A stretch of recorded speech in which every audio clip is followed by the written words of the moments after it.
Bhumija classes, मेहनत हमारी सफलता आपकी। नमस्कार दोस्तों, आज हम एमपीजीके का टॉपिक मध्य प्रदेश की प्रमुख लोक चित्रकला के बारे में बात कर रहे हैं। इसमें हम बताएंगे कौन कौन सी चित्रकला है, किस क्षेत्र में प्रसिद्ध है और किस अवसर पर उनको बनाया जाता है। सबसे पहले हम बात करते हैं जिरौती। जिरौती जो कि एक प्रकार का भित्ति चित्र है। क्या है? भित्ति चित्र, मतलब कि दीवारों पे बनाए जाने वाले चित्र हैं, जो कि कहाँ पे? निर्माण में बनाए जाते हैं। कब बनाए जाते हैं? हरियाली अमावस्या के समय पे बनाए जाते हैं। इसके बाद बात करते हैं हम नाग चित्र। नाग चित्र भी क्या है? भित्ति चित्र ही है। ये भी दीवारों पे बनाए जाते हैं और संपूर्ण मध्य प्रदेश में नाग पंचमी के दिन नाग नागिन के दूध पीते हुए जोड़े महिलाओं द्वारा बनाए जाते हैं।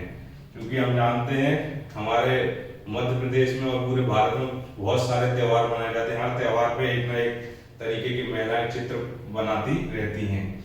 उसके बाद बात करते हैं संजा फुली, जिसको संजा भी बोलते हैं। ये मुख्य रूप से मालवा और निमाड़ में बहुत फेमस चित्रकला है, लोक चित्रकला है, जिसको कुंवार मास में शाम के समय पे अविवाहित लड़कियों द्वारा बनाया जाता है। जिसमें ये गोबर से और फूलों से दीवार पे चित्र बनाती हैं और शाम के समय आरती करती हैं और संजा गीत गाती हैं। उसके बाद बात करते हैं हम नौरता।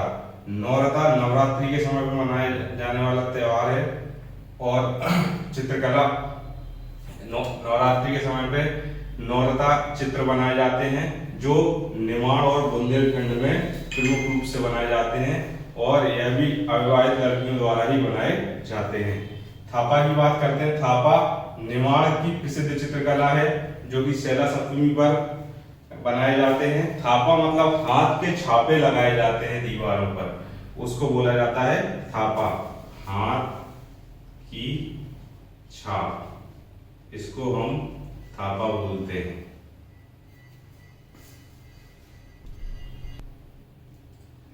अब आता है निमाड़ की एक और लोक चित्रकला कांसली बनना, जो कि विवाह के अवसर पर बनाए जाने वाले चित्र हैं। उसके बाद पागल्या नाम की चित्रकला जो आती है, वो भी निमाड़ में प्रसिद्ध है, जो कि बच्चों के जन्म के अवसर पर बनाए जाते हैं। उसके बाद एरात या इरात निमाड़ की एक और प्रमुख चित्रकला है, जो विवाह के अवसर पर चित्र बनाए जाते हैं, जिसमें कुल देवी की तस्वीर बनाई जाती है। उसके बाद मानना मतलब कि क्या होता है? चित्र बनाना। ठीक है, मानना चित्रकला दीवारों पर महिलाएं, घर की महिलाएं इसकी कौन होती हैं? चित्रकार होती हैं, जो घर की दीवारों पर चित्र बनाती हैं।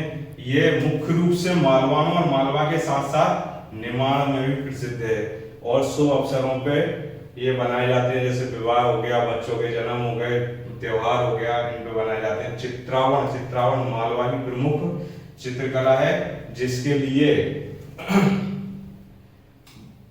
चितेरे जिनको हम बोलते हैं, इनकी जाति को चितेरे बोलते हैं। प्रमुख चितेरे आते हैं जो इसमें सिद्धास्त होते हैं लोक चित्रकला में, चित्रावण लोक चित्रकला में, और वो विवाह के अवसर पर आकर क्या करते हैं? चित्रावण कला का प्रदर्शन करते हैं, घर की दीवारों पर चित्र बनाते हैं, जिसमें बारात, बैंड बाजा, घोड़े आदि और दूल्हा दुल्हन के चित्र रहते हैं, और जिसमें आंखों के हिसाब से इन चितेरों को नेक दिया जाता है। जितनी सुंदर आंखें बनाते हैं, उतना अच्छा उनको नेक दिया जाता है।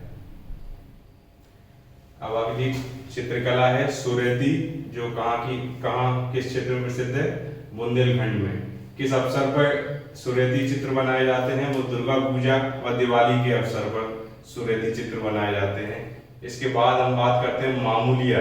जैसे मालवा निमाड़ में संजा प्रसिद्ध है, उसी समय में बुंदेलखंड में मामूलिया चलता है, जो कि नवरात्रि के अवसर पर, वही कुंवार मास में। और यहाँ पे संजा में भी अविवाहित लड़कियों द्वारा चित्र बनाए जाते हैं। यहाँ बुंदेलखंड में मामूलिया नाम से वैसा ही त्योहार चलता है, वैसी ही चित्रकला चलती है, और वहां भी अविवाहित लड़कियों द्वारा ही चित्र बनाए जाते हैं, गोबर का उपयोग करके बनाए जाते हैं दीवार पर। उसके बाद चौक, जो हम बोलते हैं चौक पूर्ण तीज त्योहारों पे लगभग लगभग पूरे मध्य प्रदेश में चौक बनाए जाते हैं तीज त्योहारों पे, शुभ अवसरों पर। मुख्य रूप से ये बुंदेलखंड की चित्रकला है। इसके बाद हम बात करते हैं मूर्ते, ठीक है, ये भी बुंदेलखंड की चित्रकला है, जो कि विवाह के अवसर पर मुख्य द्वार पे चित्र बनाए जाते हैं, उनको क्या बोला जाता है, मूर्ते। उसके बाद मोराइला, इसका नाम पड़ा है मोर के ऊपर, जिसको बोलते हैं मोरेला। ये बुंदेलखंड और बघेलखंड दोनों जगह पे प्रसिद्ध है। इसमें मोर के चित्र दीवारों पे बनाए जाते हैं, भित्ति चित्र होते हैं ये।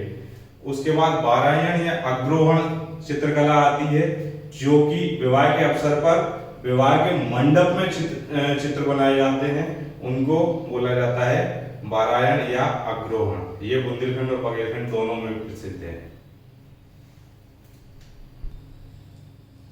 अगला प्रकार है कोहबर। कोहबर चित्र विवाह के अवसर पर बघेलखंड में बनाए जाते हैं। इसके बाद बात करेंगे हम तिलंगा। तिलंगा जो चित्र होते हैं वो भी बघेलखंड में बनाए जाते हैं। ये इसका नाम तिलंगा इसलिए पड़ा क्योंकि कोयले को तिल के तेल में डुबोकर दीवार पर चित्र बनाए जाते हैं, इसलिए इसका नाम तिलंगा पड़ा। उसके बाद एक चित्र जो है वो छठी, जो कि बघेलखंड में चित्रकला फेमस है। इसमें क्या होता है कि बच्चे के जन्म के छठे दिन दीवार पर गेरू से चित्र बनाए जाते हैं। उसके बाद आता है नावरा, जो कि बघेलखंड में महिलाओं द्वारा भाद्र मास के 90 दिन दीवार पर बनाए जाते हैं। इस प्रकार से ये जो प्रमुख 20 तरीके के लोक चित्र कला थी जो मध्य प्रदेश में फेमस है, वो आज हमने पूर्ण की। बाकी अगले टॉपिक के साथ फिर मिलेंगे, तब धन्यवाद। यदि आपको ये वीडियो पसंद आया है तो इसे लाइक करें, इस पर ज़्यादा से ज़्यादा कमेंट करें और इसे ज़्यादा से ज़्यादा शेयर करें। और अगर हमारे द्वारा दी जा रही जानकारी आपको उपयोगी लग रही है तो हमारे चैनल को ज़रूर सब्सक्राइब करें। इस वीडियो को देखने के लिए थैंक यू।